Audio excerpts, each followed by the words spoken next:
The child gives us a beautiful lesson that in order to form and maintain our intelligence, we must use our hands. This is a quote by Maria Montessori. Hello, my name is Emily Ray Rodriguez, and for the pro and con debate, I'm going to be talking about the many pros of Montessori education.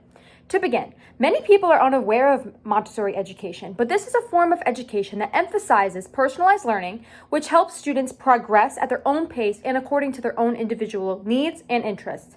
I'm going to be going over how Montessori education emphasizes hands-on learning, play-based learning, and individuality between students and independence within students. To talk about the hands-on approach, I actually did some research on this, and according to Fishtown Montessori School, the Montessori classroom also teaches fine motor skills like sweeping, cutting, slicing, spraying, shoveling, and painting. As children manipulate utensils with their hands, they engage their memory and enhance the learning process.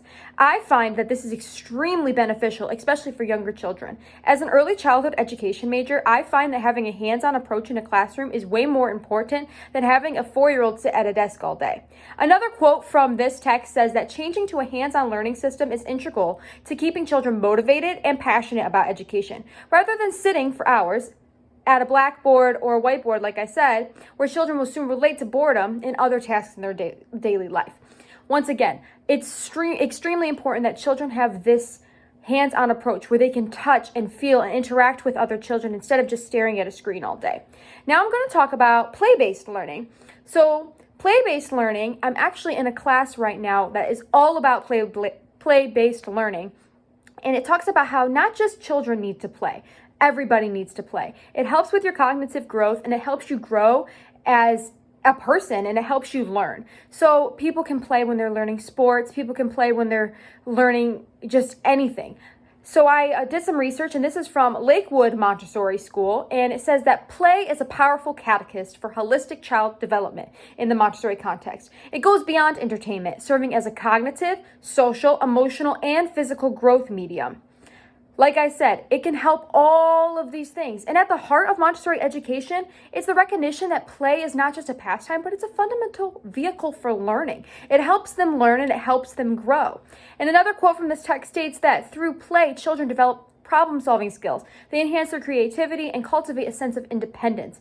And this also helps foster collaboration and communication, and it can help children work in harmony with other children. The last thing I'm going to talk about is fostering independence in the Montessori school.